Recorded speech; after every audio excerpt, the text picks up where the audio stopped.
Okay, I have some connection. All right, so you all, I am standing before we begin. Oh, look at my hair. Okay, so I am standing in solidarity with Chicago Flips Red. Today, they are going to be testifying before the Congress, the Senate. We have Miss Danielle Carter that will, oh, the hair will be, she will be testifying today. So I am with the ladies in solidarity. So I have my red on. My skin looks a little oily, but I have my red on, and I am going to do this live because I think it's very important for us to talk about some things that are ongoing. And we're seeing quite a bit of this happening now in our politics, where we are noticing a great deal of the immigrants are now using our history, our plight, our story, as if this was their plight and their story or their narrative. And no one's calling them out on it, right? This is how far, oh, excuse me, the hair. This is how far the, hey, Pink Goddess, how you doing, lady? I just want to highlight how far it's going.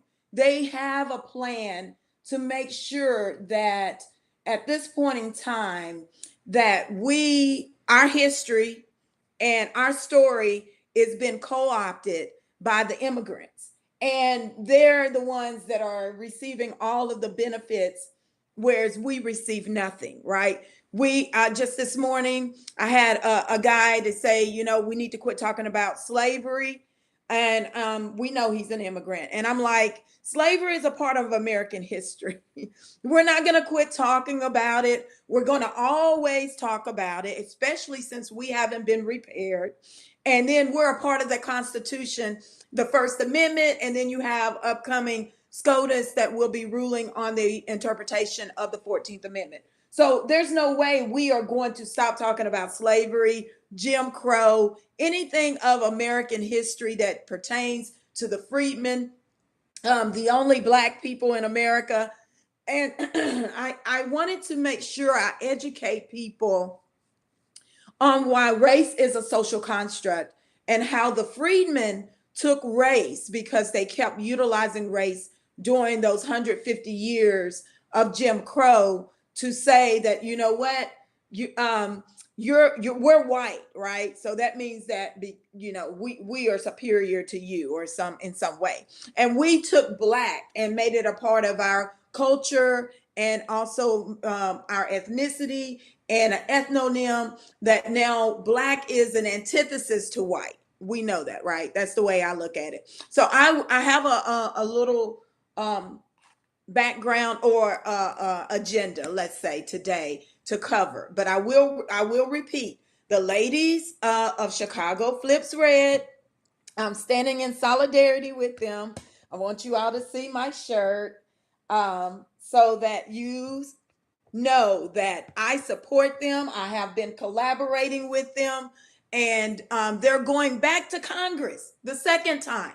This isn't the first time, this is their second time. I will hold a space on X so we can listen to the testimony of Danielle Carter, and she's the vice president. We know Zoe is the president of Chicago Flips Red, and they will be testifying again in the Senate.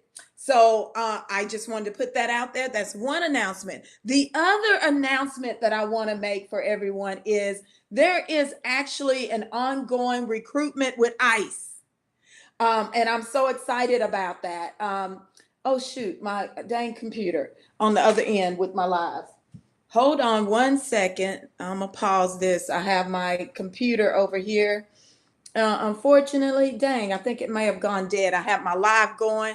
Let's see if I can connect with my live, make sure my live is going over here. Okay, we're still good. But so there is an announcement with ICE. I saw this earlier today, and someone sent it to me, that ICE is actually recruiting. They're going to cities right now and they are recruiting. Let me see if I can share. I know okay, we're gonna do this again, y'all. We're gonna do this again on YouTube and see if I can make sure I am able to share my screen. Uh, let's see.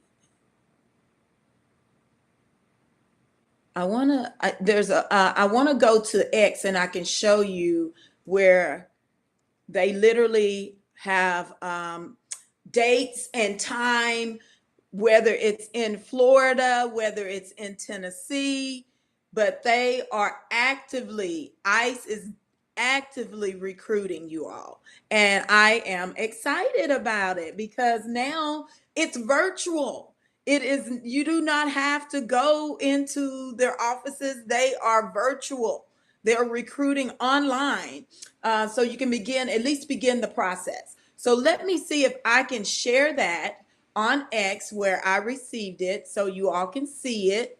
And then I ask you all to please, please, please spread this information so that our people understand that this is happening and we can be a part of making sure that our country is safe.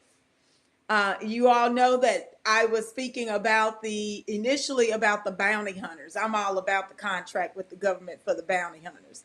However, that hasn't been officially worked out at the moment, from what I understand. However, you can still get on with ICE, and I think that's important. So let me see if I can pull up, besides of using my phone, because I posted it for others to see that ICE is actively engaging and recruiting. So hold on, my computer is coming up. It's a little slow. How you doing, Pink Goddess? It's good to see you.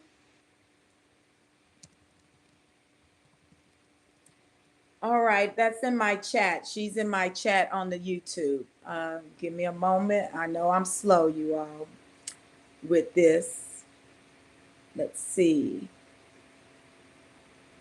Well, it's not coming up on, I know X was having some issues today. I'm gonna go to ICE and see if it's posted on there. It was retweeted and sent to me. Let's see. Multiple virtual job fair, November the 20th. So let me see if I can locate this and I'll show it to you on ice.gov on Twitter. And they're going around the various cities. So, oh, here we go. Okay, now let me see. Oh, let's see if I can make sure I show you all. Share screen here on YouTube.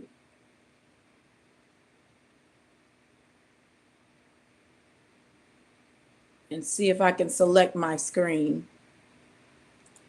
And so you can see it here. And then from there, let's see, I'm gonna do my entire screen. And see if you can, oh, all right. And then I'll do it here on the live so you can also witness. I'm gonna share my screen on the live. And here, okay.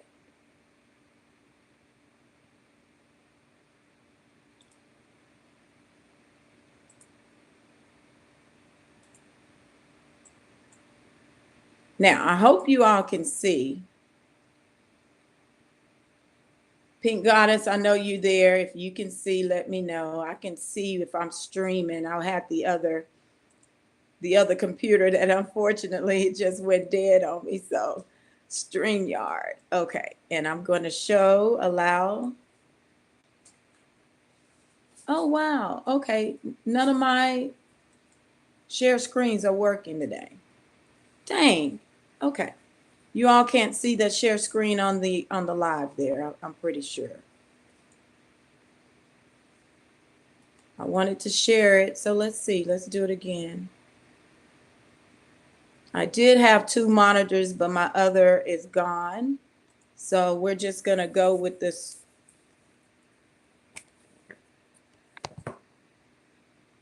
It gives me all of these different streams. Okay, StreamYard, allow, and I'm going to share. All right, so here we go. They're giving me errors, and you probably can't even see them, but I'll read it off. Unfortunately, I don't know why I cannot share my screen on YouTube. It really is frustrating because every time I go there, I do the entire screen and it doesn't work. I do the, let's see, live streaming and allow. And I don't get an option to be able to share the screen.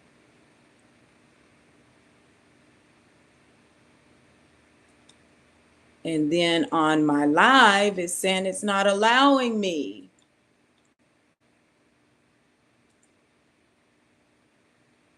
Even though I have my YouTube. I want to do my entire screen. Let's see if this works. Okay. Try capturing. Let's see if I can get one of them to work so you can see what I'm talking about because it's up.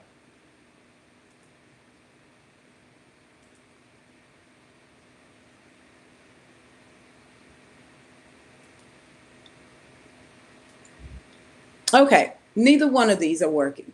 Wow. Okay.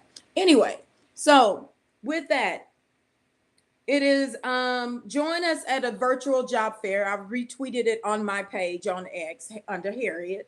So events start at 11 a.m. and 5 p.m. in each time zone. So wherever you're located, if you're Central Time Zone, they will be happening at 11 a.m. in Central Time Zone and wherever you're located.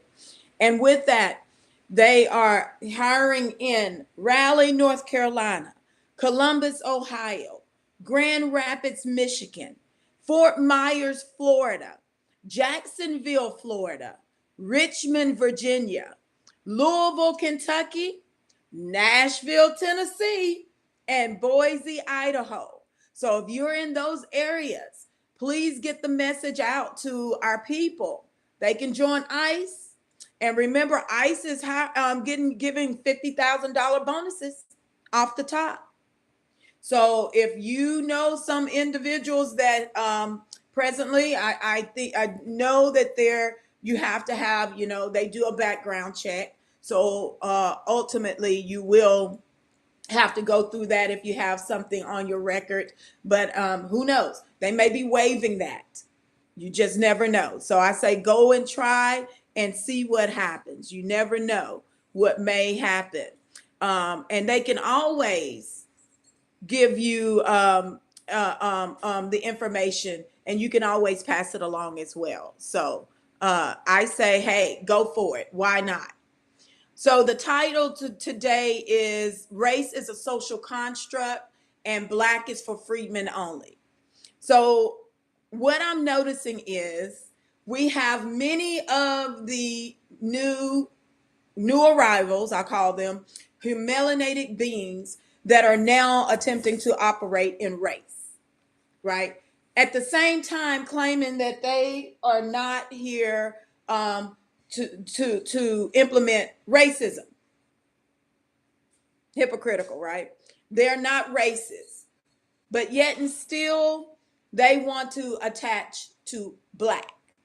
And we know Black has been only for freedmen, as we've been the only Black people here in America for over 300 years, right? We know many of the melanated from the African diaspora or Africa did not come here until after our civil rights movement and then with the new Immigration Naturalization Act or Hart-Celler Act. So now we have this issue where we have individuals, beings, immigrants that are operating in our identity, claiming they're Black American and they're first, second, third generation Black American. That's so weird to me.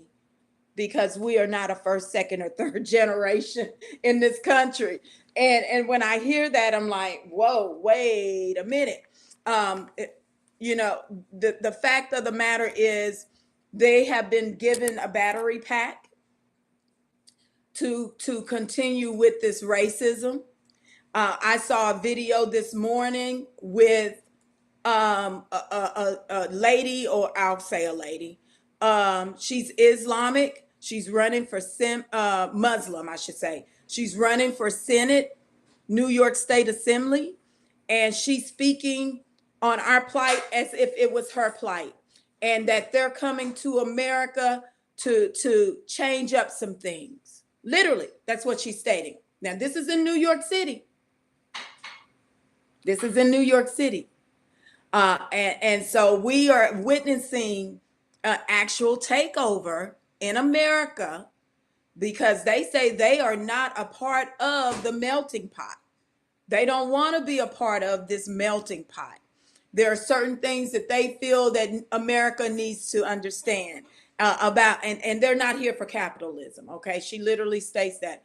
I am going to play that video. I hope you all will be able to hear it from my computer. I think what I'll do is I'll broadcast it from my actual from speakerphone so that you could hear it. Since I don't have I don't have sharing capabilities, and I think I will have to go back out and come back in and start all over again. And we're not going to do that. We're just going to go ahead and roll with it. So again, I have an agenda. I want to make sure we understand what race is in America. Well, we know what race is in America, right? We've been living what race is in America. Race has been applied specifically to the freedmen. We know after our ancestors were emancipated after the Civil War that they were freedmen. That was their status. With the 13th, 14th, 15th Amendments, as well as the Civil Rights Act of 1866.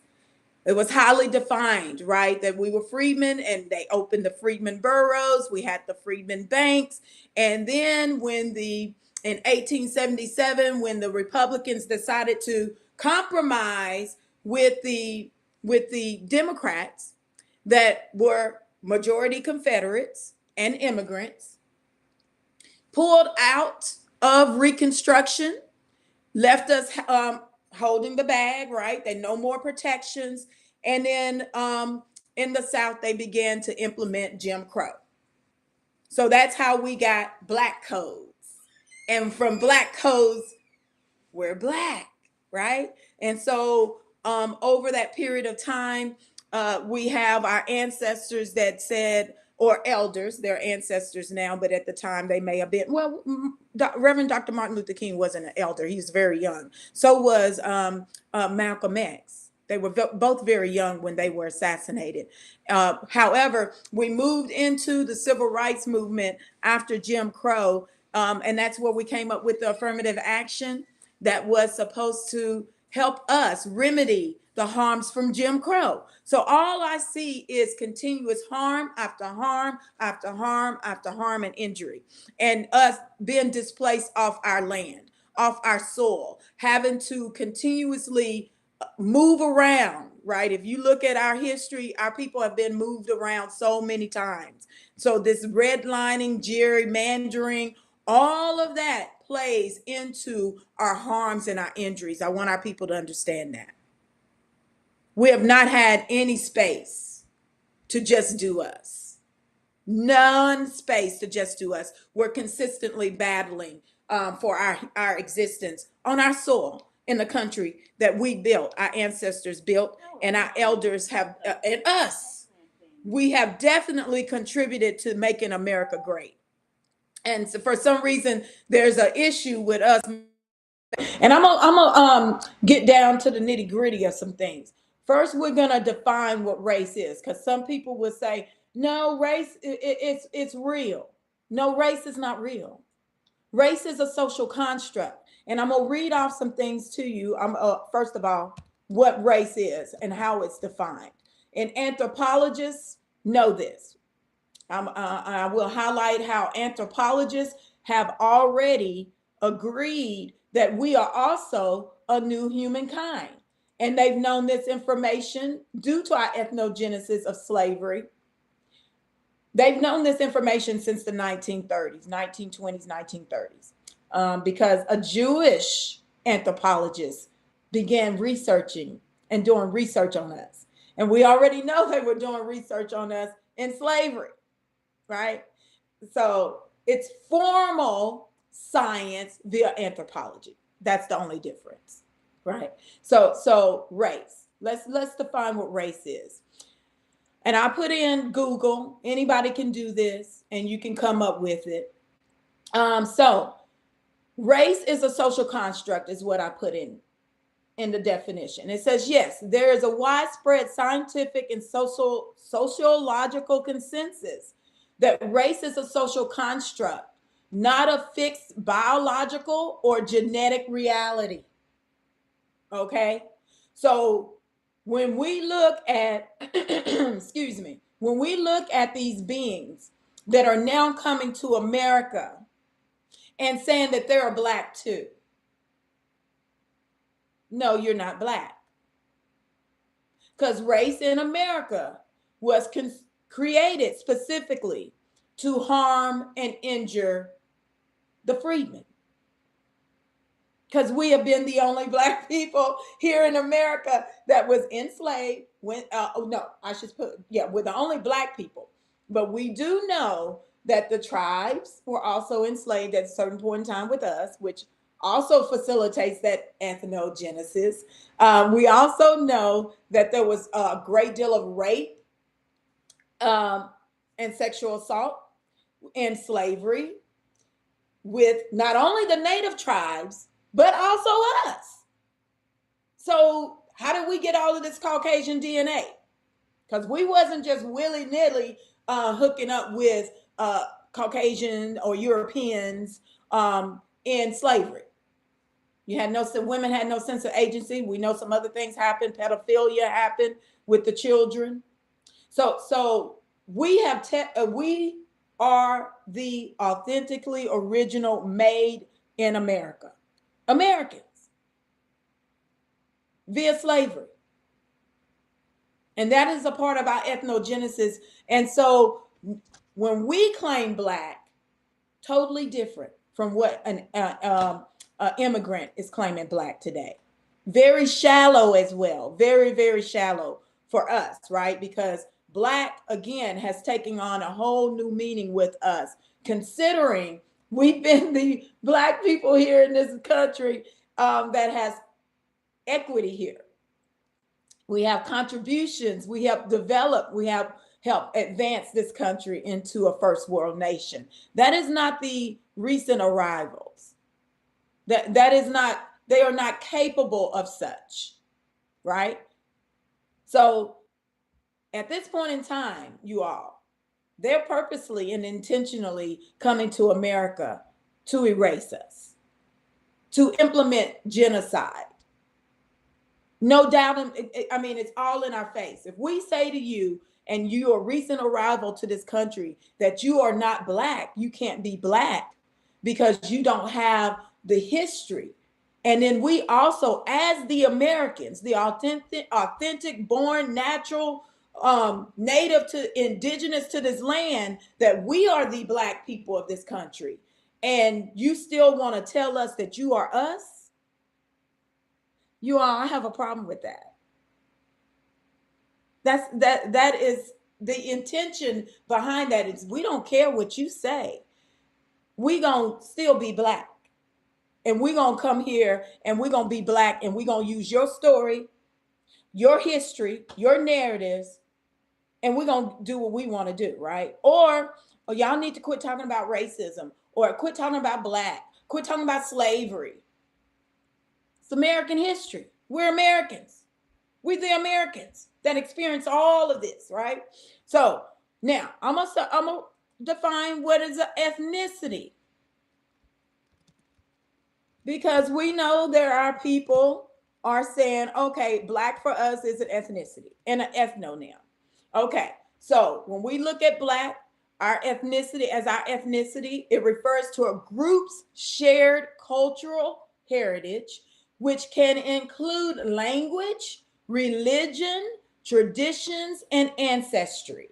Okay, again, you all, because I'm not able to share my screen, I am doing this through Google. All I'm doing is typing it in the web browser and bringing it up and reading it to you. And I will continue in what it says. Unlike race, which is based on physical characteristics, ethnicity is based on cultural and social factors and is a sense of shared identity, history, and kinship. Ethnic identities can be fluid, and people may identify with more than one ethnicity depending on context. Well, we already know we only define ourselves as Black, right? So that's the only ethnicity. When we look at race, we still the only Black race here, right? The others cannot be Black to me, even in race, because you're not American. You're an immigrant. You just got here. we don't share anything because it's already proven that we're a new humankind. Y'all got me? You following me? So I'm gonna break it down a little bit more for you. Ethnonym. Let's go. What is an ethnonym? So we can understand all of these terms that are being used, and we have an understanding. We come to a common mind or a common understanding of what these definitions are. An ethnonym is a name for an ethnic group. I'll repeat. An ethnonym is a name for an ethnic group. Again, I'm typing all of this into Google. You can pull it up and read it for yourselves and go along with me if you so choose. So when we say Black is our ethnonym, Black is our ethnicity, and at this point in time, we the Americans, we can say Black is our race, because race in America was created to harm and injure the freedmen. Not a Jamaican, not a Bahamian, not an Arab, right? So we can claim all of this because it's a part of our history as the Americans authentically and made on this soil, right? So I just want to highlight these definitions so that you understand what I'm speaking on as I proceed and move further. Because we're going to do a deep dive today. We're going to go to the census now. We're going to go to the census and how the census defines Black. I don't know if you all have even looked at it, but I'm going to just type in Google, how does the census define Black? The U.S. Census, right? And this is all I'm typing in. And we're going to read off how the United States Census defines Black. Okay, so it takes me immediately to census.gov. I typed in, how does the U.S. Census define Black? And the top search comes up about the topic of race, December the 20th, 2024. Okay, now I'm going to that website, and it states on the website about the topic of race. That's the heading. It goes Black or African American. I want y'all to read this. Listen to me now. Listen to me now. Black or African American is a person having origins in any of the Black racial groups of Africa. Are we African?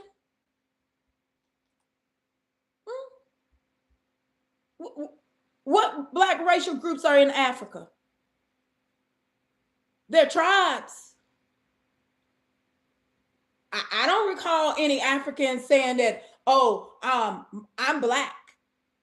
They don't come over here understanding Black, right? What was the author that came to America and said she didn't know about race? Oh, she didn't know anything about race until she hit hit America. What about Lupita Nyong'o or her? I can't remember her last name, but Lupita. She didn't. She openly admits, as an African Mexican or whatever she is, says that she didn't know anything about Black. None of them know anything about Black until they come to America. So how is it that on our census in our country that we are being defined as African after 400 years, and they got Black on the census, on our census? Oh, wait a minute. Wait. 1790. There is a PowerPoint and a slide that I've saved and I've shared online plenty of times where it gives all the census from 1790 to 2010.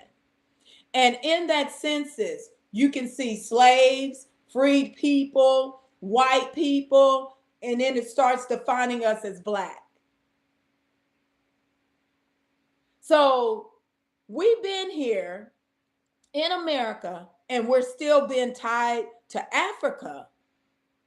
However, we've gone through an ethnogenesis right here on this soil where we're an amalgamated people with various admixtures from European nationalities. Hey, some of us, DNA could be German, Irish, British, English. It could be also Portuguese, Spanish, all of that, right? Those are Europeans that were participating in the slave trade on this soil in the 13 colonies, raping African women, if you want to say that, right? And then these Africans had already been here and mixed with native tribes, right? So we got all of this admixture, but they want to make us a part of Africa on our census in America today. That's all I'm saying, y'all. We really got to look at what's going on and making sure that this current administration understands. No, we have another opportunity to make sure we delineate on the census. We have that opportunity, you all. And we must make sure this current administration that is all about Americans first understands there needs to be an American origin on the census, right? We can do an American origin, and you can have freedmen under there and define yourself as whether you want to be Black, whether you want to be colored, whether you want to be Negro, whether you want to be Gullah Geechee. However, we need an American origin with freedmen, and then from there, define how you want. We've definitely got to do this, because now you got too many of these immigrants that are coming to this soil claiming they are all of a sudden Black. And this is, they didn't experience Jim Crow. They don't have any ancestors on this soil or elders on this soil that even experienced half the things we've ever experienced in this country. I got a mother from I got plenty of relatives from the civil rights movement. I have a grandmother that would live through Jim Crow.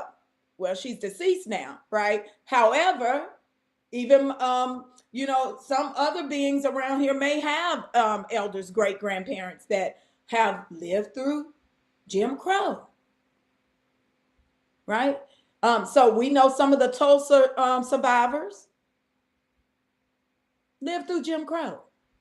This is not a recent arrival's history to operate in our identity. So I definitely think we need to push for towards the Trump administration and understanding that we're American origin. Okay, so then let's say they say, well, how did you know that you're not African or you don't want to accept African? What else can you accept? Well, we're all of those others, right? So we shouldn't have to say that we're one or the other, especially since we were made on this soil via slavery. This is a part of the effects of slavery. This is also a part of the harms and injuries we've experienced because guess what? We haven't been able to self-identify. our right to pursuit of happiness and liberty. And now that we have others that can come to this soil and identify as us, that's not right. As the Americans, and we're talking about Americans first. So again, with the 14th Amendment and emancipation, and then us being freedmen, having the Freedmen Borough, the Freedmen Bank, and there's a Freedmen building right now in DC.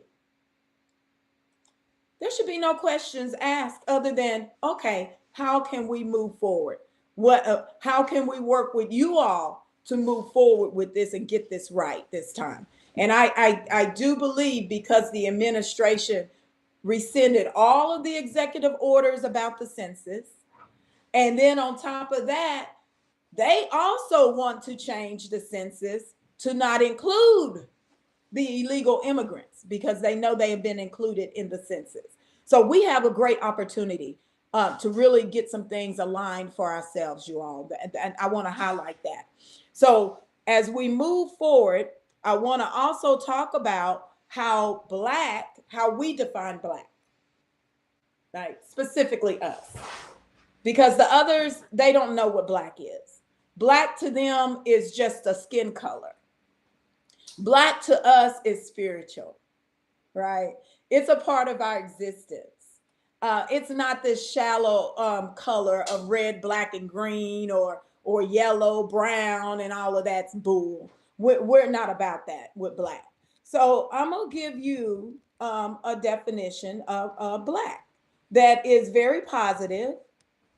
And I think that our ancestors and elders that were in the civil rights movement, when they talk about Black, this was the meaning of Black.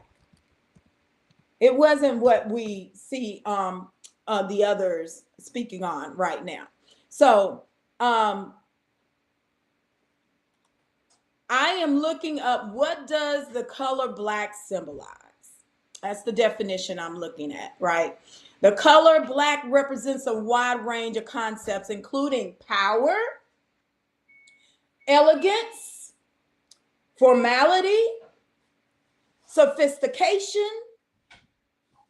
So those are all very, very positive when we look at Black. Power and authority. Black is often associated with strength, authority, and control, right? It gives an example of like a black belt in martial arts. Elegance and sophistication. It is a timeless symbol of high fashion, luxury, chicness. Y'all come on now. Y'all know that's what we've been exemplifying and demonstrating for years, right? Our ancestors are dancing in suits and dresses and looking great at the same time, right? Also, we already, I know I like me a nice dressed Black man. Oh, he can smelling good too. But anyway, okay. So I'm gonna stay on topic. Then it has mystery. Black can represent unknown, mysterious, a sense of hidden or secretive. But I like to say mystical, magical. We say we black magic, right? Or what's the saying? We're magical, right? Black is magical, and this is a part of us defining Black for ourselves, right? We don't look at how others define Black. We define Black ourselves because of the social construct that they put us in after Jim Crow, or during Jim Crow, right? With the Black codes. So fertility and rebirth. Fertility and rebirth. Aren't we all about humanity? Aren't we all about life, the children, family, community that they keep attempting to break us up, separate us? Mm-hmm. And I'm okay. So that led me look at the spirit, already leading me into speak about this Ethiopian hoe that was holding a space yesterday. Y'all know I had a counter space to that, right? To make sure people understood that being was not our people. And with that, She even Ethiopian, that our ancestors helped them, Tuskegee Airmen helped them, is on our soil talking greasy about our people. Ethiopia. The Ethiopian president had had something to say about us and slavery. Get over it. Who are you? You're not our people. Right? So we got a lot of this happening right now, and we got to talk about it, you all. We cannot continue to allow these beings to operate in race or in our ethnicity or in our culture, right? Because that's everything of what they're doing. Is attempting to make it known as if they are us and they dictate to us and they just got here. And it's fraud. Hey, we got to present this to the Trump administration as this is identity fraud. This is identity theft. When the census literally states that we are part of the Black racial groups of Africa. Jim Crow wasn't implemented in Africa. Those people have never fought back with their colonizers on race. So I'm trying to understand all of this, you all. Like, how are we not at this moment like, no, this is not going to happen, and we speak out about it 24/7. Make it known. You cannot be us, the Americans. This is not a country built by immigrants. No way, shape, form, or fashion. When we had to go through slavery of 246 years and ethnogenesis happened, where, hey, they created a whole new humankind. Let me get to that. We got to talk about that. Okay. I wish I could share my screen, but what I'm going to do is I'll just pull up the articles from the anthropologist and I'll read it off to you all. And then if anybody wants the actual information, I can send it to you. I have no problem sending it to you. Okay. So I'm going to pull up where this anthropologist did this research on the Negroes at the time and made sure he did all kinds of research. When I say make sure, he did all kinds of research from our body, our brains, or to our limbs. They know all of this, that we're biologically, genetically, and everything's different from Africans. Everything's different. Now, people say everybody comes from one being or civilization. Okay. Well, guess what? Because of slavery, they created a whole new mankind, y'all. And they don't want to own up to it, but we are it. We are the Americans. And that's why we're targeted all the time on this soil. They want to take us out, y'all. And we really got to understand what is at play. So let me find this article and I'm going to pull it up so that you all, and I'm going to read it off to you so that you can hear what this man said in the 1930s. Let me make sure. Let's see.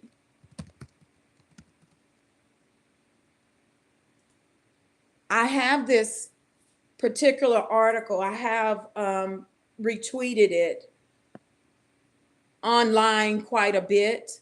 And that's what I'm gonna do. I'll just go to my actual post and read it off to you, because I have definitely posted this so people are aware.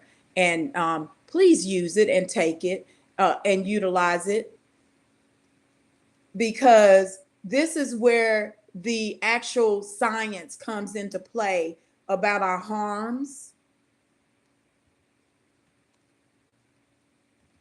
and then also to prove that in America. This is our country. It just links us to everything in this country. Okay, so I have two articles, but the one I want from the anthropologist is the one I want to read off to you right now. Uh, and we already know there was a research article that stated that many of the Africans did not come to America. There was a very limited number of Africans that were here or came to America. So we know the majority of us uh, were created via slavery. Let's see. I'm trying to find, let's see, the anthropologist. What I will do, okay, here's the one. This is not the anthropologist in 1930, but this article is from 1944. And it's written by Scientific Monthly, M.F. Ashley Montague, the physical characters of the American Negro. Now, this is an article that was published in 1944, and it's by the American Association for the Advancement of Science. It says the American Negro must be regarded as one of the newest types of mankind. He represents the effect of a considerable amount of mixture among different African varieties, American Indians, and whites of every, principally whites of British origin. Out of this mixture has come the unique type of ethnic group represented by the American Negro. The type is even yet in process of formation. And all evidence of, all evidences indicate that while the American Negro occupies, so far as physical characters are concerned, a position intermediate between the African Negro on the one hand and the white and the American Indian on the other. He will, if the social barriers against intermarriage and miscegenation are maintained, tend to stabilize around a type which is rather more Negroid than otherwise. Even so, his physical structure will continue to be characterized by many elements bearing the marks of his white and American Indian ancestry. Come on, y'all. Come on now. Hear me out.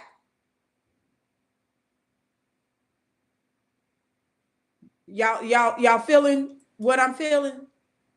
You seeing what I'm seeing? Very well known.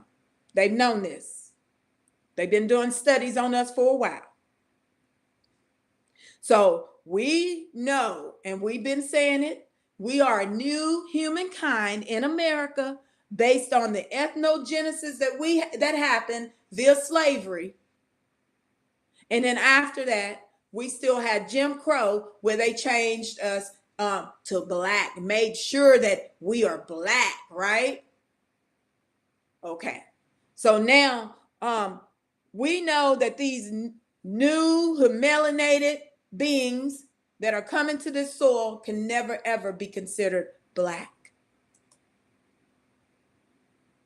There's no way. There's no way. This race was created to harm and injure us. And knowing that race is a social construct, racism, it's always against us. Let me find and pull up the other article so I can read that one off to you, because that's the first one. That is the first one we need to really talk about. Give me a moment. Let's see. I'm going to find it on my phone, and then I'm going to pull it up on the internet and read it off to you all. Now, if you want to, please comment. I know I'm live on YouTube and on the stream on X. So if you all want to comment, please, please, please do. Because I think this is very important for us to educate our people in understanding what is at play right now. What is really happening when we have beings who melanated beings are now on our soil attacking us and making sure that they now utilize race to claim they are us, to steal our identity, to erase us. Oh, shoot, I have got to find, I can't remember. Let's see. Let me see if I can find anthropologists.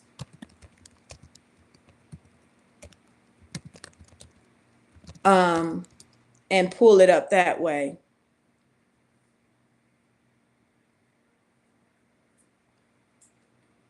But this belief that now anybody that immigrates to America are also a part of our ethnogenesis, our history, our culture, and what has happened to us here on American soil is not going to work, you all, for reparations. And we know that the Supreme Court has already ruled that race is not, or the Constitution is race neutral. So therefore, they're not using race in quite a bit of legislation now. They're attempting to rid of race. And this, to me, helps us. It only helps us in our case for reparations. Okay, so I'm going to pull up this article. I have the name of it, excuse me. So I'm going to pull it up. And I'm going to read the first part of what is the abstract in this article from the anthropologists. And this was their study on us. That was his whole life work. Okay. His name is M.J. Herkowitz, a Jew. Jew. Okay. And here's what he says, right? He says, now he went through all of this as well. And I want to say he helped to form African studies or African American studies or something like that too. Or he worked with those beings on that. And because they were studying us. They've always been studying us. I'm going to keep saying it, you all. The Jews.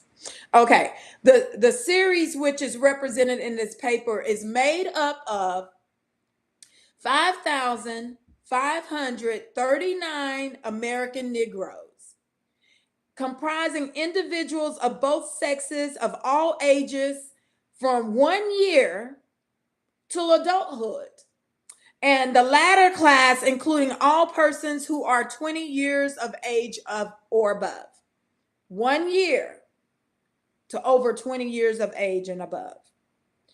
It says, the measurements, the averages, and the variabilities of which are given below in the tables were taken with the exception of one group, meaning that someone else was doing this study of these beings during the past 3 years in New York City, Washington, D.C., among the rural populations of eastern West Virginia, Nashville, Tennessee, and Tuskegee, Alabama. Okay, the exceptions which may be noted is a series of 351 individuals measured by the late Professor von Langen in 8 cities of the South of the United States during the year 1915. So some of the individuals that they have in this study that they included was already been studied by another anthropologist, Jew, in 1915. Okay, in 8 cities of the United States. So the series also composed of persons of both sexes, all ages, for the purpose in hand to be incorporated in this research. Now, this research, let me give the date of this anthropologist research.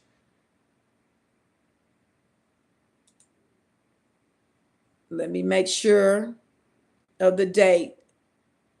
They have information, though. They've included information from 1836, 1913, 1906, 1898. So they've been researching us for a while. Okay. 1927 is when he published this article. And this article is in JSTOR. You can go pull it up. It's in JSTOR if you have access to JSTOR. But it is a part of an anthropologist publication back in 1927. It's Anthropologist Anziger is the original publication, and that doesn't sound American to me at all. Jews.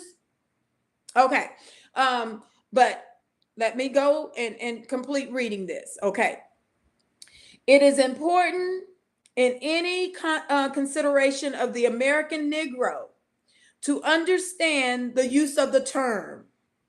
The word Negro is biologically a misnomer for the African Negroes brought to the United States as slaves, have crossed into breeding with the dominant white population, as well as with the Aboriginal American Indians.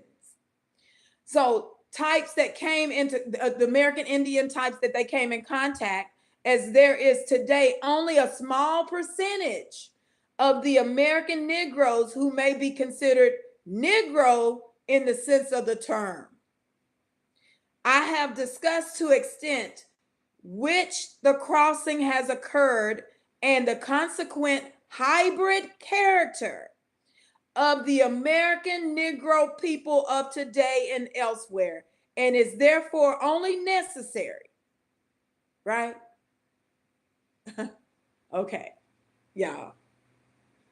Didn't Obama get rid of Negro?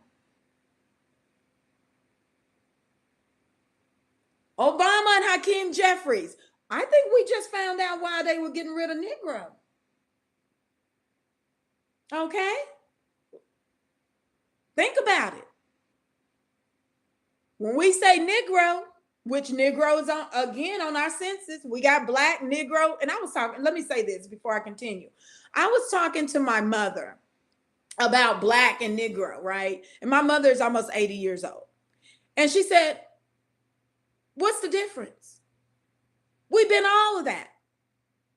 She said, I was all of that. And I want to highlight too, you all, my mother was not born in a hospital. She was born at home with a midwife. Just wanted to put that out there. So here we are in this day and time. Again, the okie doke. They pulling the okie doke on who? The Americans. And then we have beings going around fighting about being Black, American Indian, or African. We're all of that. We're not one or the other. We're all of that, which makes us the Americans, the freedmen that went through an ethnogenesis on this soil, and Black was created again to harm, injure the freedmen, right? And if we want to define ourselves by race, we still got Negro to deal with, because we know Negro, even W.E.B. Du Bois wrote about freedmen and Negro. So we know Negro was the first term in the racial construct, right? Black is what we took on after fighting through Jim Crow and making it our ethnicity. But it's still a part of the racial construct. So then now we have in 2025, where we have beings that just got to this soil and now want to connect via us, via Black. And then we have Obama administration with Hakeem Jeffries and Mace, what is her name? Grace Mean, to remove Negro. When this research from multiple scientists and are stating we're a new humankind in America, and we're amalgamated admixture of various ethnicities. That's not the new beings coming into the soil, right? So I just want us to understand that, because when I hear our own say, "Oh no, they black too," no, that y'all gonna okay, no, they're not, because everything here in America at this point in time with us is our history, it's our culture, it's our identity, and it aligns us to being the authentic original Americans on this soil, not them. Not them. And we must protect our lineage. We must protect our history. We must protect our culture. Because we allow others to come in and take over our culture and our history, we're gone, y'all. They are erasing us. You know how many Africans want to come over here right now and be us? How many Indians from India, Brahmin Indians, Hindu Indians want to claim black? Oh, now we got the Arabs too claiming black. Oh, I got to play this video from this. I say she's Arab or Muslim. This morning I came across my timeline. I got to play this so you all can hear this. I'm going to get it set up. And I want you all to help me process what I'm hearing from this being.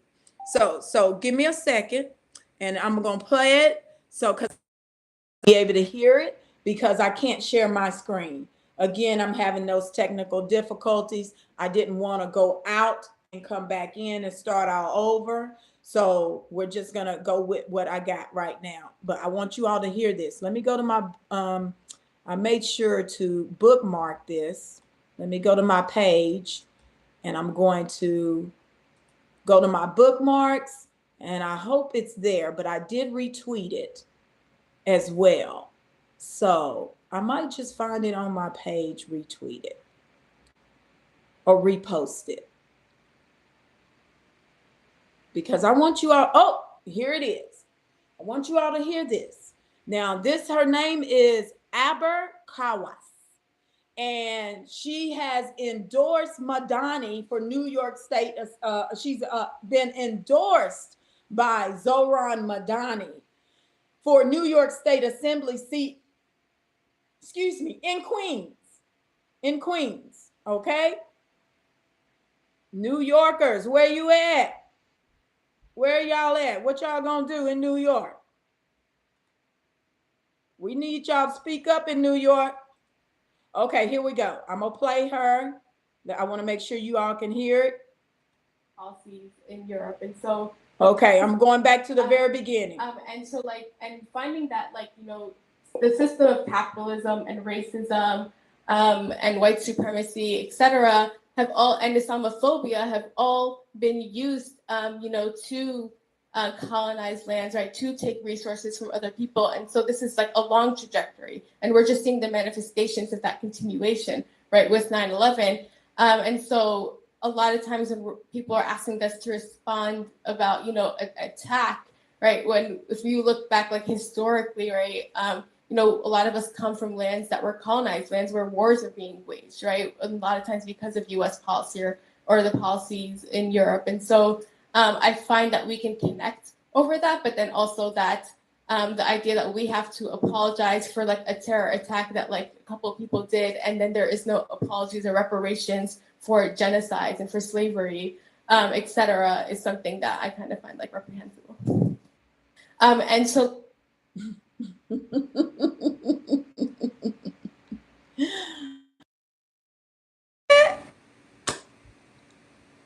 these people are really crossing boundaries, you all. How is she using our plight for her run for office. Like we have anything as Americans, we're gonna team up with that. And you just said the capitalism is wrong, or you want to change some things in this country. We're Americans. We're the Americans. And she does not understand how offensive what she just said. Do I need to play that again? Do I need to play that again one more time? So I'm gonna play it again because I want us to process what she just said and understand what she just said, because it was, some of it was just babble. But the fact of the matter is she's now incorporating colonization when she's from a Muslim land that also participated in slavery, most likely. Come on now, man. You bomb, yeah, you might not be the people that bombed America, but we know you all sat back and supported it and laughed at America when it happened. Like, we're gonna forget that? And this is what the destruction of America is happening in front of our faces, you all. And we as Americans, as being the Americans, cannot allow these beings to come over and take over on our soil. So give me a moment. I'm gonna replay that one more time. One more again. We're gonna play this one more time. Hold on. And racism, and white, and so like, and finding that, like, you know, the system of capitalism and racism, and white supremacy, etc., have. Okay. What racism has she experienced in America? Okay. Capitalism. You came here. You made a choice to come to this country because it was a capitalist country, supposedly for your opportunity, right? You come into America for opportunity. It's a strong capitalist country. I can go make money in America. I can send remittances back home if I go make money in America. Now you complaining about America and Americans? Okay, I'm gonna keep it going. All, and Islamophobia have all been used, you know, to colonize lands, right? To Islamophobia has been used to colonize lands.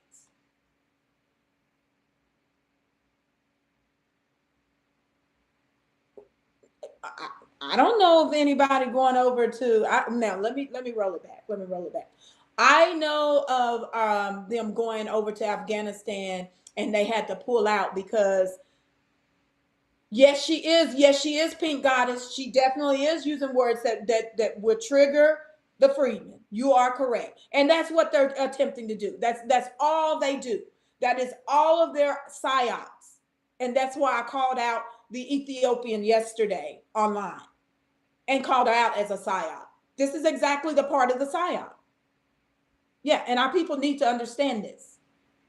Because none of this makes sense in what she's saying. Because she hasn't even lived through any of this. She doesn't have any ancestors on this soil that lived through any of this. She doesn't have any elders on this soil to live through this. And we pulled out of Afghanistan after 20 some years. And because they were like, oh no, we ain't doing with y'all. We don't want to be Americanized, right? And now you coming over here to America, and now you trying to say everything's wrong about America when, wait a minute, you had all this time to support Black Americans, the freedmen, and going and standing in solidarity with us and our plight, or with us and our movements, right, on this soil against our government. None of these countries and these beings in these countries came and stood in solidarity with us. It even helped to fund our movements. Not a MFing thing. And I do believe we went over to Kuwait to help them. Did we not? We went to Kuwait. The Kuwaiti war was to help them, and they got oil, right? Y'all help me out now. Help me out with this. Help me out. Help me out. Come on. You following me? take resources from other people. And so this is like a long trajectory. And we're just taking resources from other people.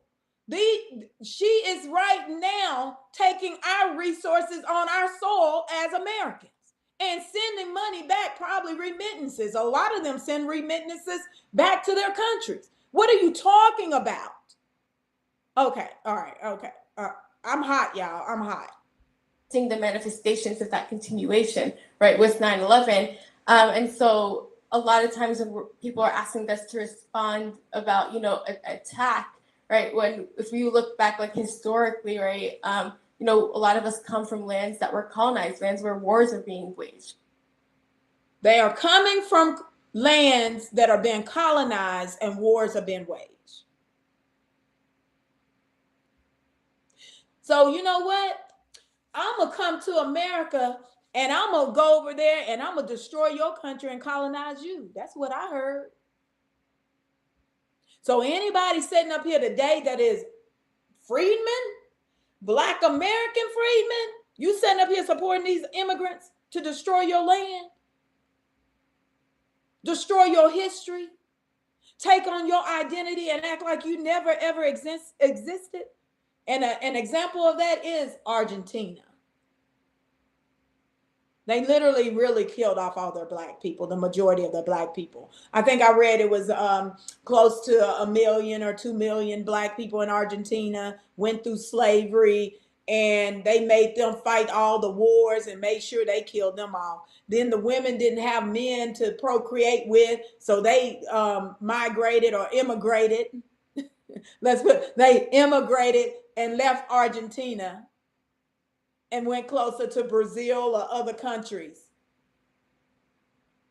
Y'all, seriously, these beings are diabolical. We cannot allow any of these beings to come on this soil and dictate anything to us. We should not be acquiescing to them in anything or teaming up with them on anything. Period. They don't know how America works. And wait a minute. We're Americans. We got to get ours first. This our soul. We're supposed to be ruling this, not them. They done nothing for this country. They have no contributions to this country. I'm going to keep saying it. They didn't toil the land. They haven't helped develop it. They haven't even helped advance it via innovations and technology, inventions. Y'all hear me out. Come on now. We will not, I'm going to say it. We will not allow immigrants to come. I don't care where they're from, and I don't care if they're legal or illegal, to come here and tell us that we got to get under them and we know better than you and how to fight this battle. No, you don't. Or we're going to change this to a socialist nation instead of a capitalistic nation. We're the first wealth of this nation. We are who make America great, not them. They couldn't even make their own homelands great. How do you think they're going to come over here and make America great? Okay, I'm going to finish the clip. Right, a lot of times because of U.S. policy or the policies in Europe. And so I find that we can connect over that, but then also that the idea that we have to apologize for like a terror attack that like a couple of people did, and then there is no apologies or reparations for genocides and for slavery. Did y'all hear her?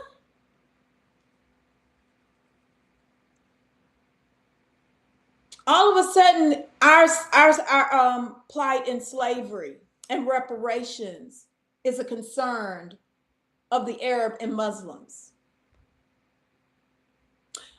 Wait a minute. Our great prophet and a king and prophet, right? Elijah Muhammad, aka Malcolm X, went to those Muslim nations and asked for support via the UN. Did he not? Algeria, Egypt, what are the 7 nations? I can't remember all of them. Ghana. I'm gonna read them off. Malcolm X asked them for support in human rights, and they all turned him down.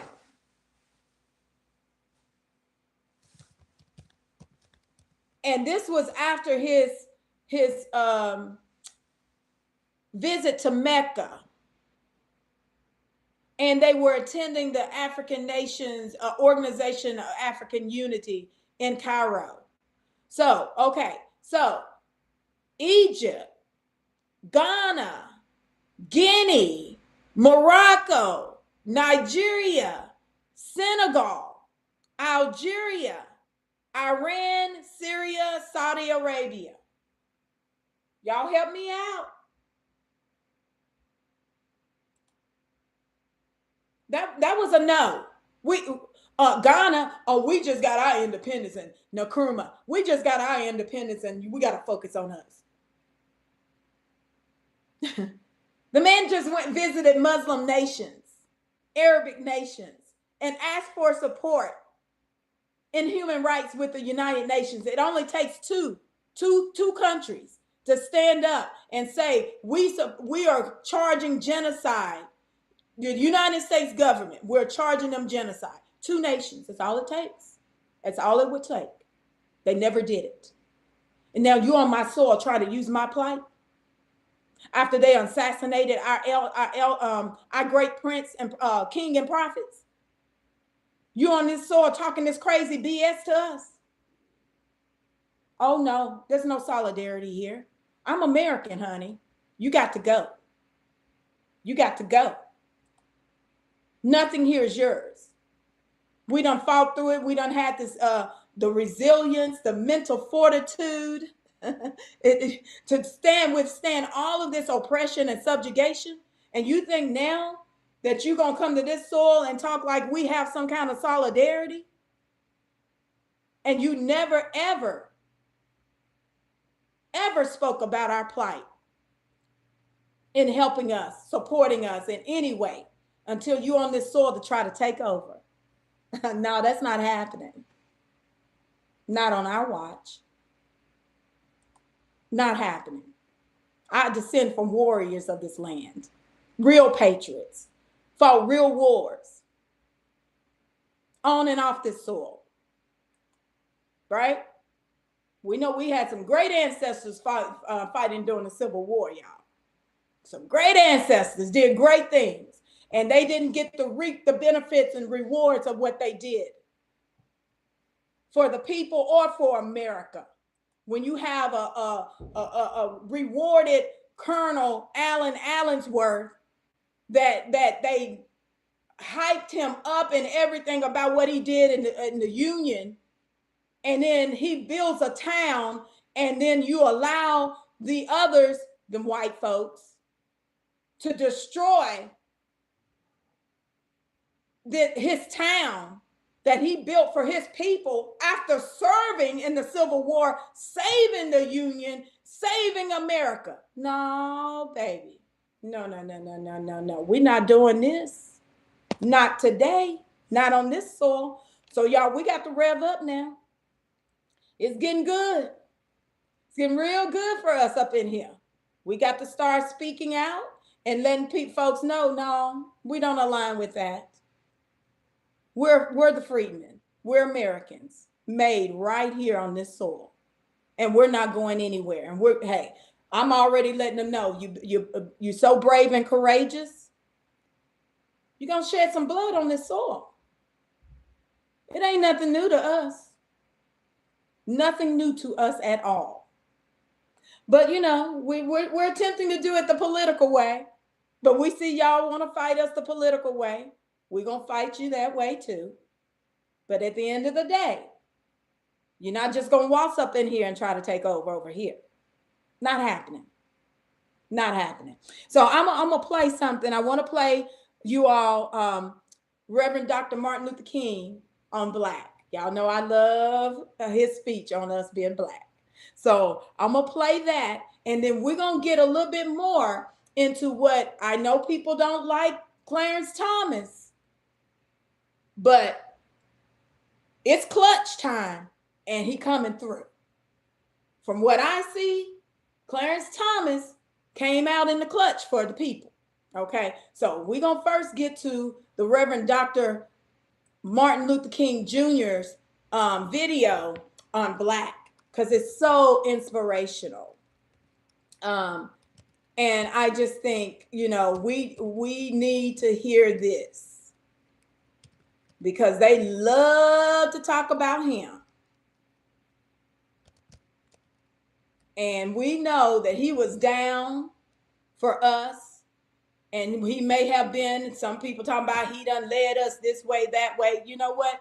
I love the fact that we had two great Black American Negro freedmen men. And I'm including the prophet, the king, the prophet, Malcolm X, because he stood up for the people.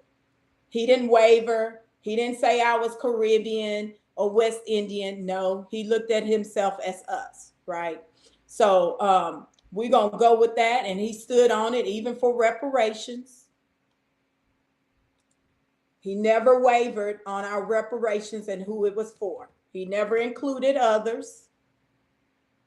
So we're gonna hold that, because these were some warriors. And they were doing the best that they could do at the time.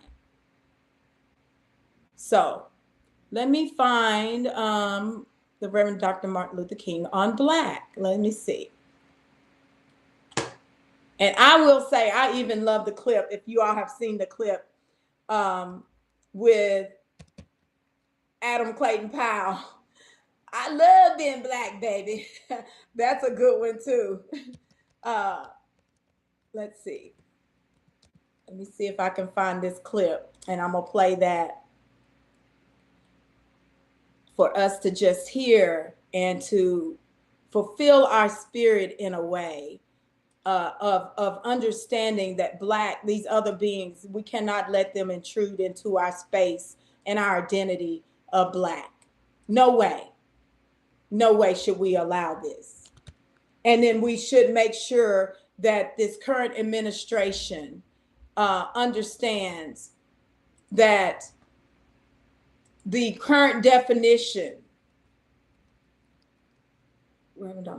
of Black and on the census does not apply to us, right? And that is a way to remove us and erase us from the history and the soil and our culture. So let's see, why is it hard for me to find? Oh, here it is. I'm Black and I'm beautiful. We're going to play this, you all. Listen to this. The late, great Reverend Dr. Martin Luther King Jr. This video was created by AI. No expensive cameras or complicated. All right, here we go. I come here tonight and plead with you. Believe in yourself and believe that you're somebody. As I said to the group last night, nobody else can do this for us. No document can do this for us. No Lincolnian Emancipation Proclamation can do this for us. No Kennisonian or Johnsonian Civil Rights Bill can do this for us. If the Negro is to be free, he must move down into the inner resources of his own soul and sign with a pen and ink of self-assertive manhood his own Emancipation Proclamation.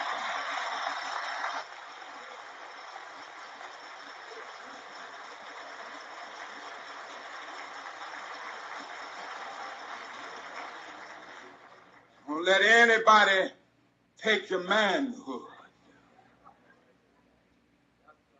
Be proud of our heritage. As somebody said earlier tonight, we don't have anything to be ashamed of. Somebody told a lie one day. They couched it in language. They made everything black, ugly, and evil. Look in your dictionary and see the synonyms of the word black. It's always something degrading and low and sinister. Look at the word white. It's always something pure, high, and clean.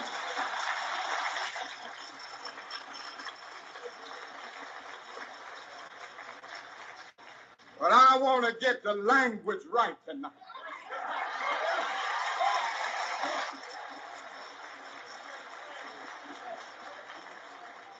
I want to get the language so right that everybody here will cry out, yes, I'm black, I'm proud of it, I'm black and beautiful.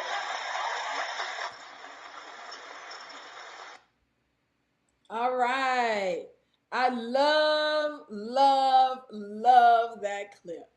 You all, he's telling us, he's speaking to us right today. And you know, ain't nothing wrong with us being black. Nothing wrong with us being Negro. Right? This is the effects, the cause and the effect. We're the living embodiment of what they created via slavery. We are the evidence. They cannot from this point on say, oh no, forget about slavery. It's how America came to be. It's a part of the American story. So when I hear these beings up here talking about get over slavery and racism, okay. When we are able to move past slavery and racism is when we're repaired, when we're also acknowledged, when we also dominate in our politics, when we also make sure we're building all of our towns and cities and have full representation in Congress.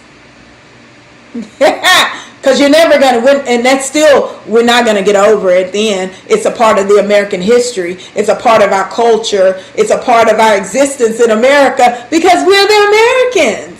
So I don't care what people say, oh, you need to get over slavery. No, we can't. That's how we got here. They don't know that, but you know, we have to educate some because they just gonna be stupid. And then some of them are just ignorant and like operating in ignorance to trigger us. Right? That's the only reason they're doing it. They don't, and then, well, you do have people that just don't want to address the truth. They are denial of the truth. Because when we tell the truth about who we are, it really shows them that they can never be us. Right? They know they can never, ever be us. So, and there's nothing wrong with us standing in our truth.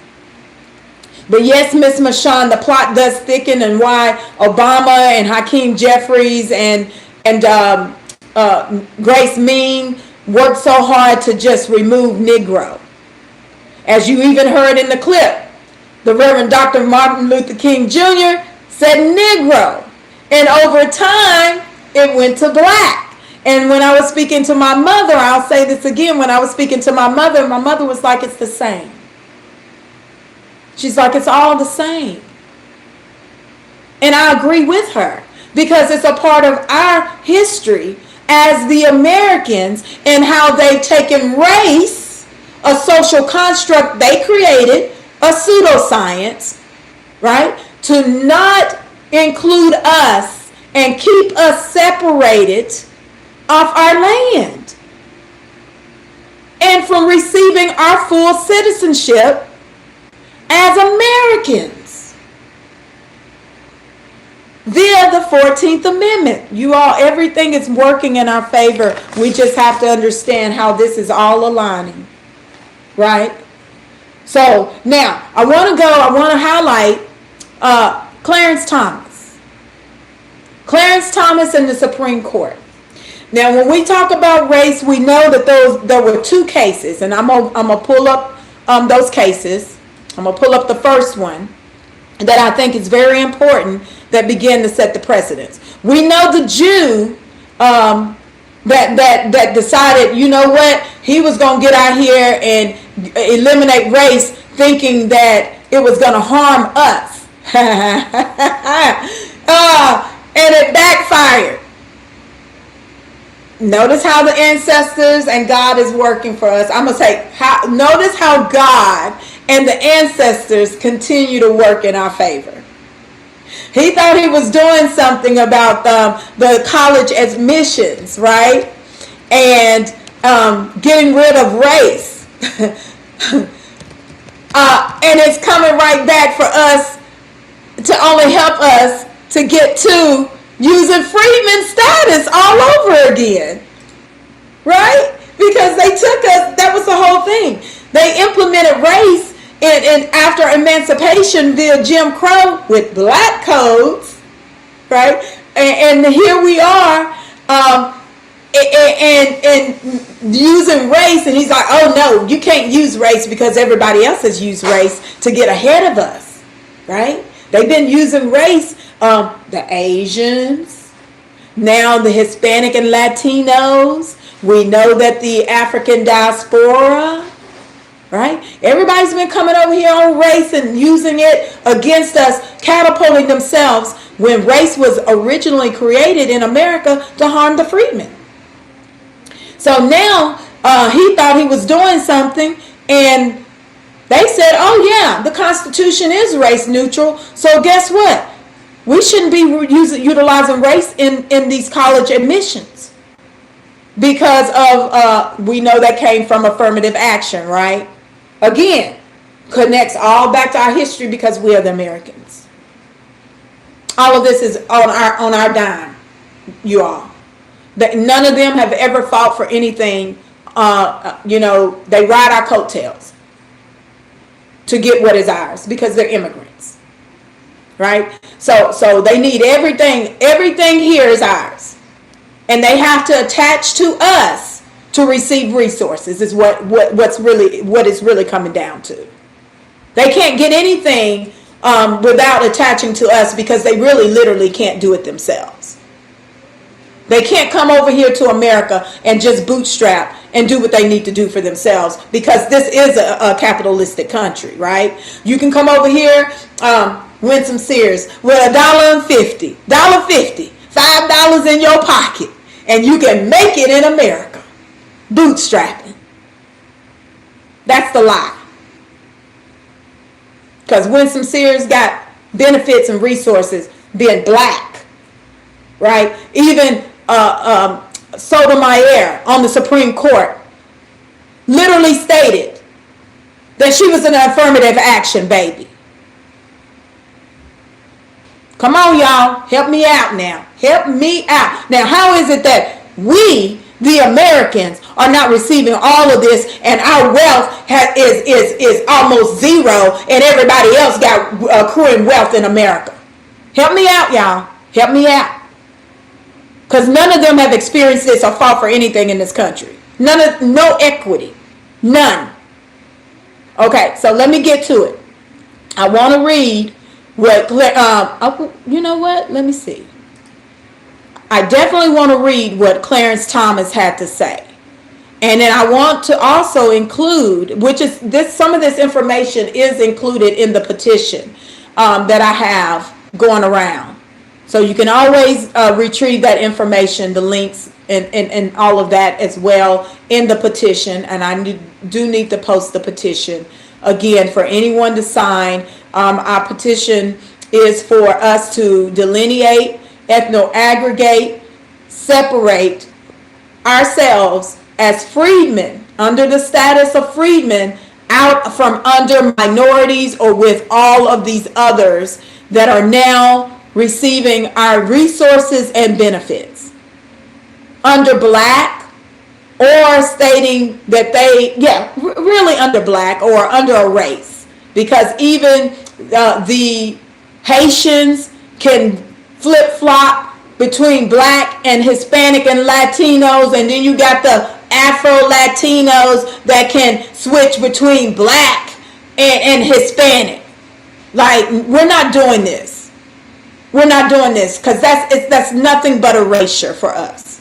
Hold on, I'm gonna find where I have Clarence Thomas, what he stated, what Sotomayor stated, and I'm gonna read it off to you because Bloom thought he was doing something smart, and he just really helped us to prove our case to move forward with us removing ourselves and separating ourselves as the Americans and having our own, whether it's the OMB, our own bots, whether it's having our own resources and offices of Freedmen Affairs or borough reinstating or reconstructing our borough of Freedmen.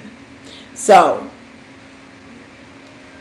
I have all these emails now. I'm sorry. I have to scan through because I know I have this written. It's real simple to get to.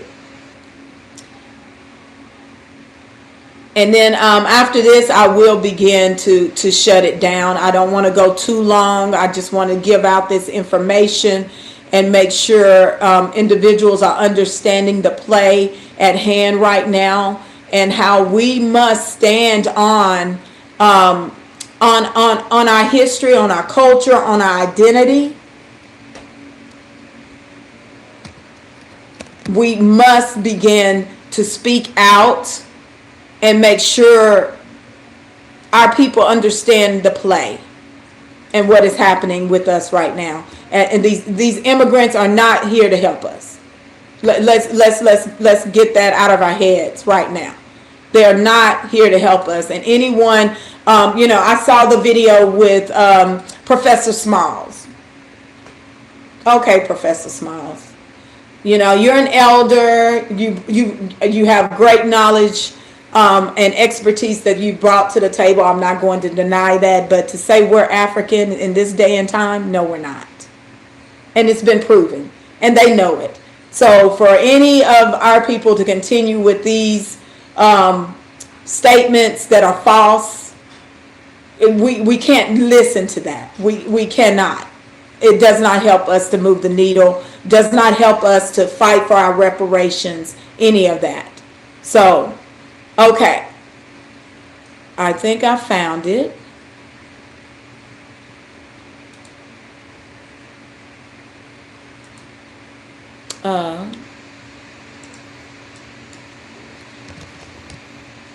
I thought I found it. Hold on. Student. Okay.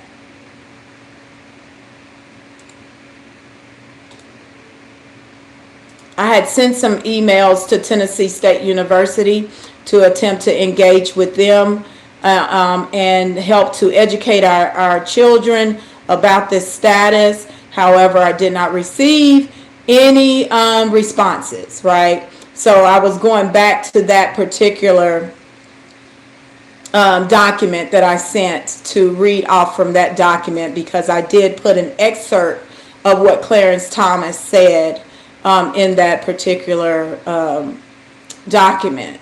So I wanted to read from that because it's a little snippet of what he said, and I think it's very important for us to understand that in the clutch, Clarence Thomas has come through for us. So, and with that, being on the Supreme Court, again, it's an opportunity for us to engage this current administration about what it is that we so desire and want for ourselves instead of others speaking for us, because we really don't have any representation right now. There's no representation in the political sphere for us right now. None whatsoever. And we must speak for ourselves at this point in time.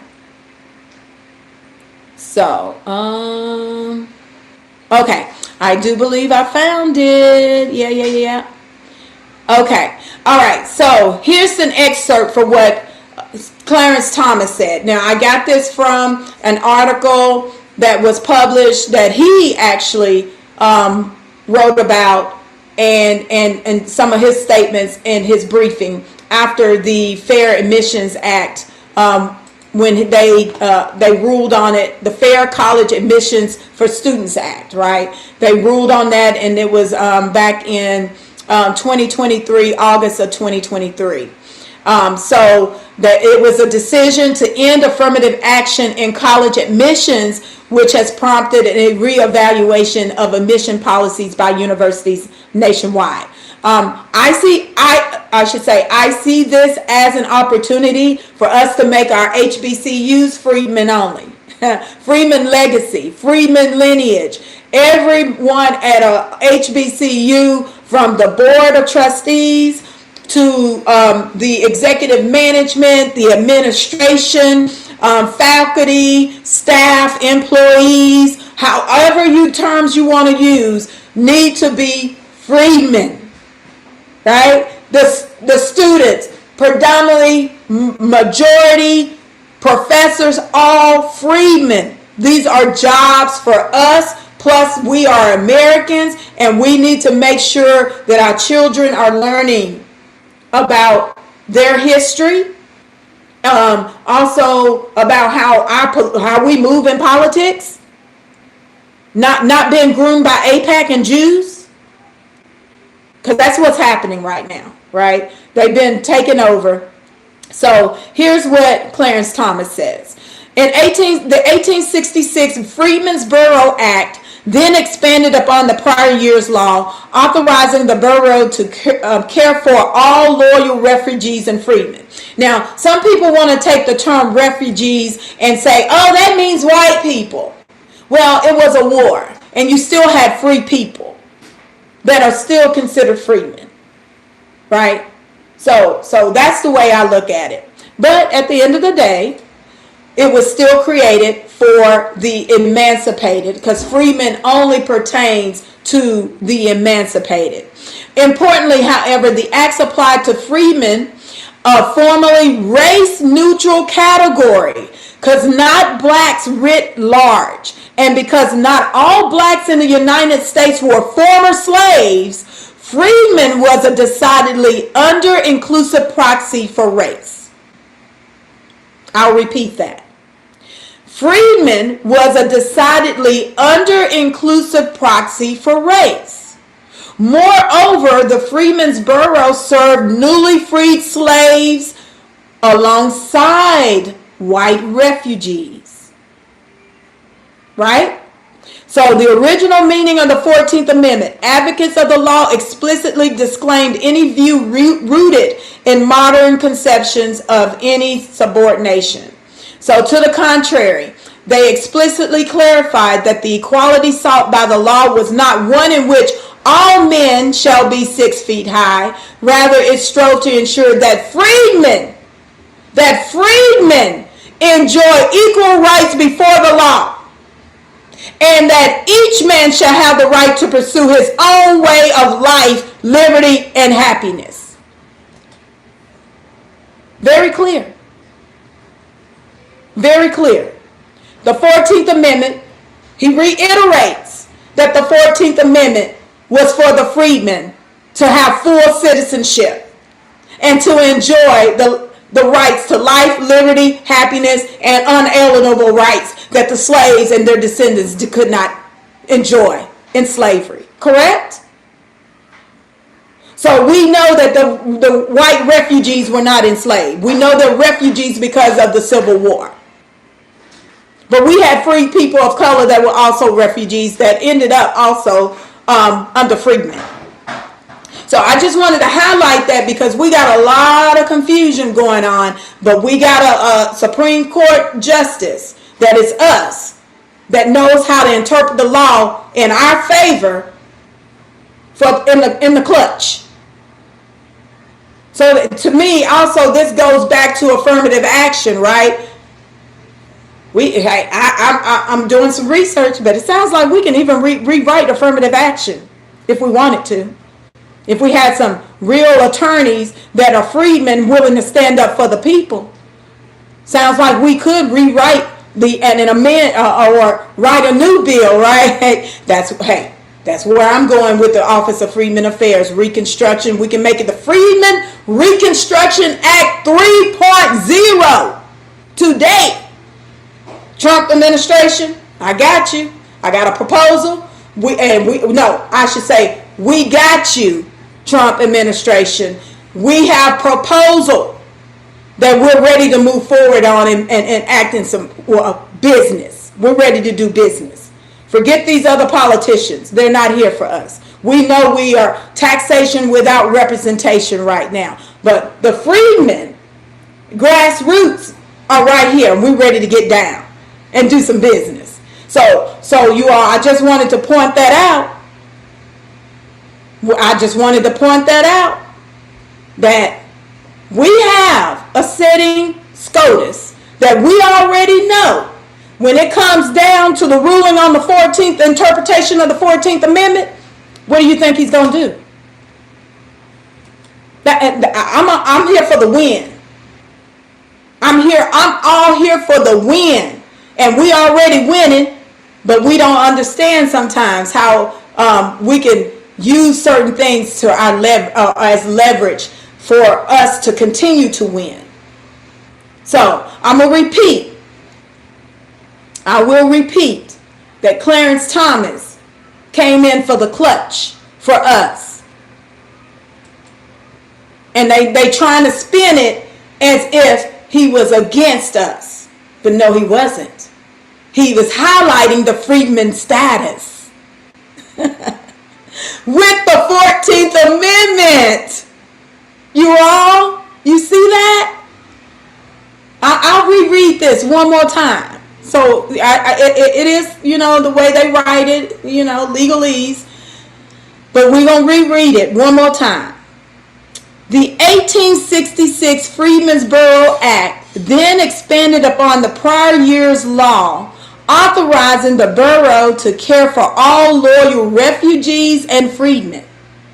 Importantly, however, the acts applied to freedmen a formally race-neutral category, not blacks writ large. And because not all blacks in the United States were former slaves, freedmen was decidedly under-inclusive proxy for race. Okay? We got folks right now operating or attempting to take on our identity of black via race. And I will repeat, the United States Census defines black as, give me 1 minute, I'm going to pull it back up.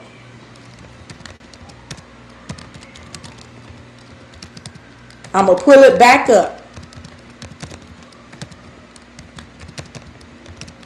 We have got to understand why these people are now making sure they identify as black and they want to be black. About the topic of race, black or African American is a person having origins in any of the black racial groups of Africa. Where in Africa do they have black racial groups? They have tribes. We're not a tribe in America. We're Americans, made on this soil. Freedmen that are black, that come under the social construct of black, Negro, colored, right? African American. Okay, I'm going to stop y'all. So I'm going to go back. I'm going to go back to what he states.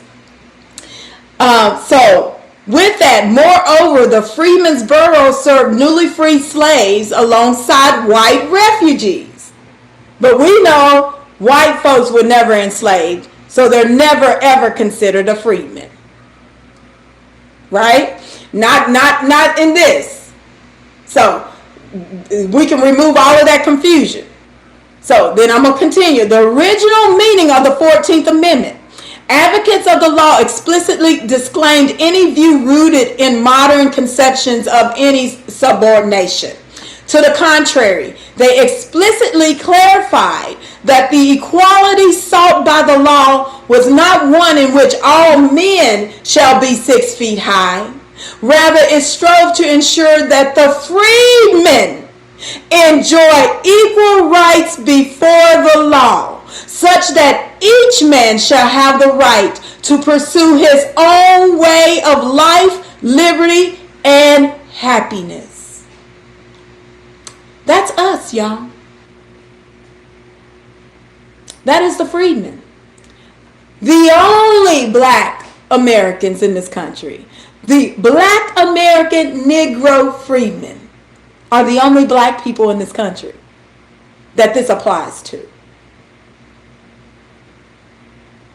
So with that, that was all that I had on my agenda that I wanted to cover with you all.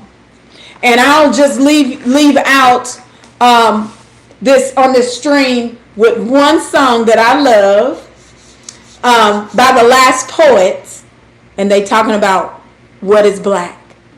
And they too understand that black is spiritual, right? For us, it's our ethnicity, it's our ethnonym as a part of being freedmen is a status. But if you want to define ethnicity in America here from the very beginning, or a race in America that is specifically American, it's black Americans.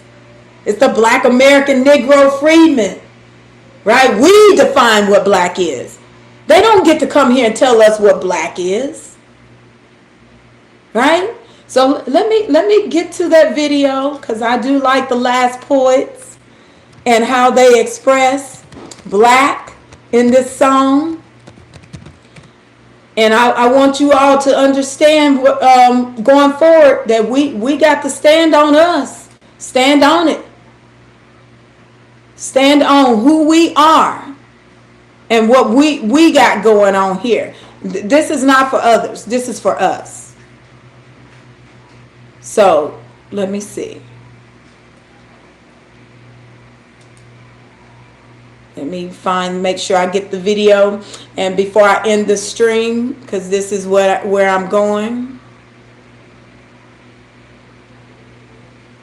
Okay, this is it. So I'm gonna hit it up, and then once it's done, I'll end the stream. I appreciate you all joining me for this live on YouTube or on X. I hope you enjoyed it. I wanted to make sure that we covered this, considering I was going to do it yesterday.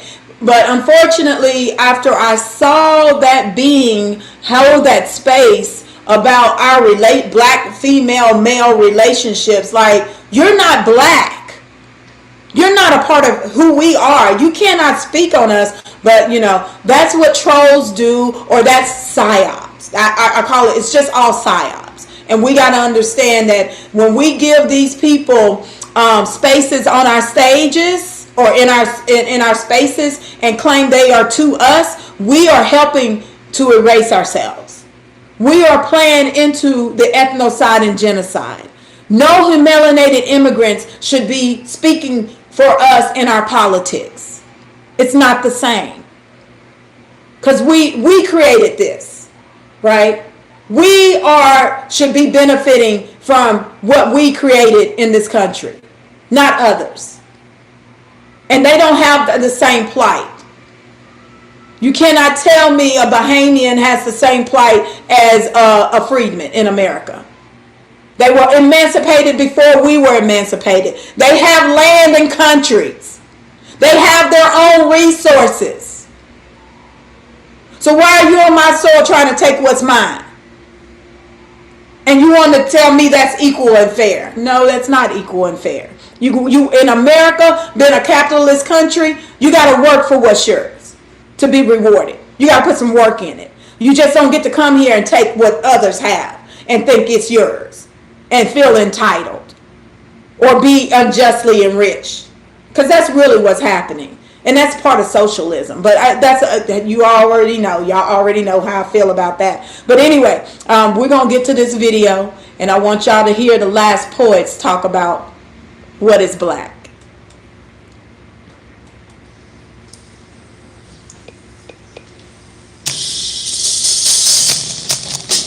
Oh, wait a minute. Dang, my speaker. Let's see. Make sure my speaker is connected.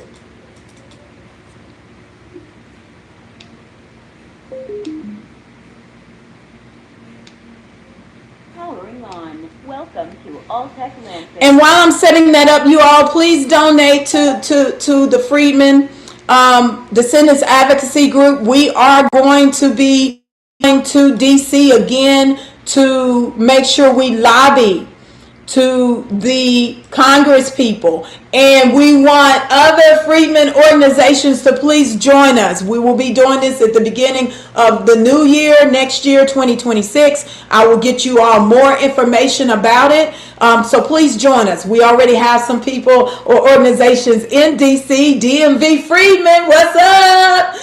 Thank you, Pink Goddess, for stopping by as well, that are there, and they'll be there with us to support. And we're going to do this, you all. We must make sure our voices are heard, and that we're out there fighting for ourselves, because who else is going to do it? Who else is going to do it? All right, here we go.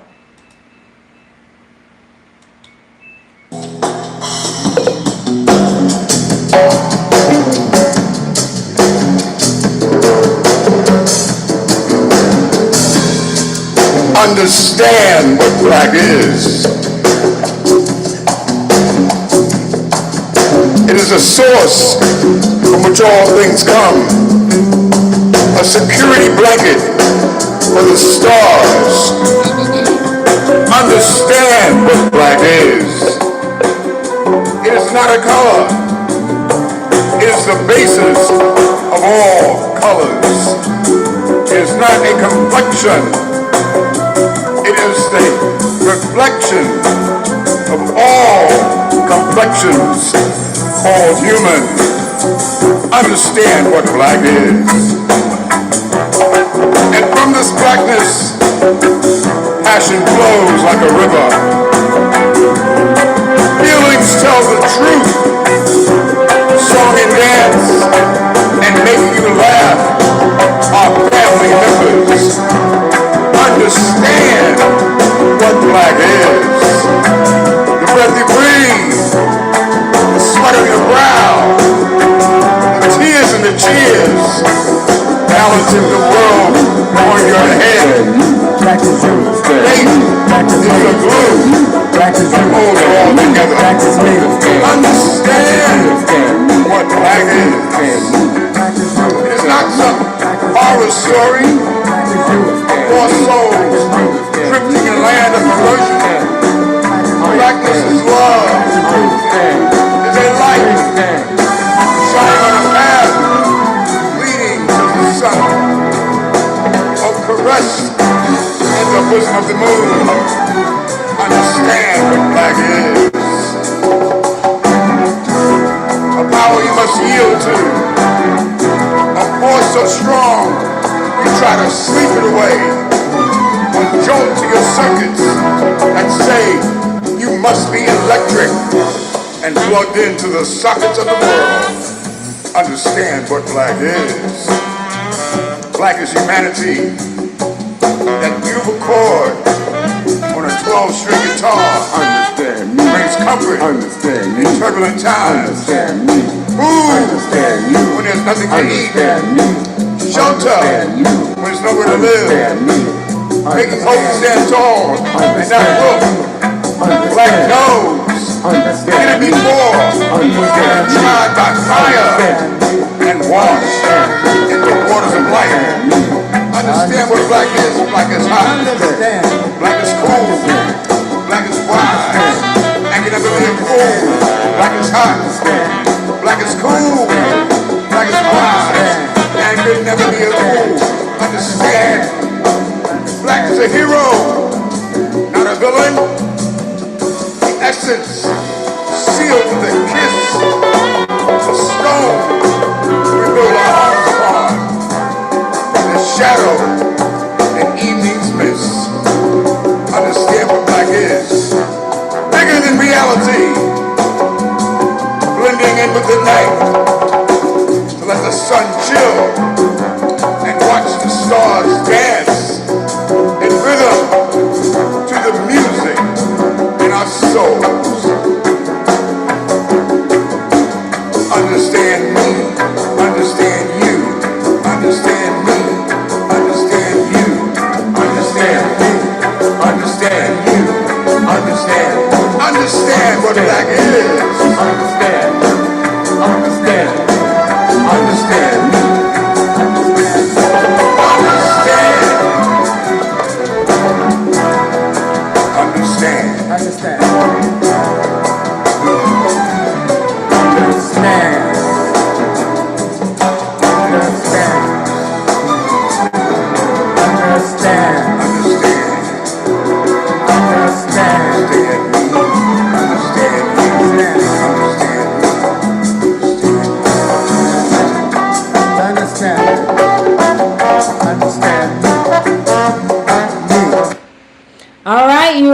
that's it. I'm signing off from here until the next time. I hope to see you back with me. Okay, I'll send it to you. Okay, I will do that, Miss Pink Goddess. I really appreciate that. With that, you all, I'm signing off to the next time. Oh, I will hold a space in the next hour because we are supporting Chicago Flips Red. We got a lady, Danielle Carter, will be testifying before a Senate committee on what's happening in Chicago. So we definitely got to support them as well. So I'll be opening up a space in the next hour. I do believe it starts at 2 p.m. Central Time, but I'll make sure of that. It may be starting now. So you'll see me once again out here on X and the internet. All right. With that, love, peace, happiness, and reparations.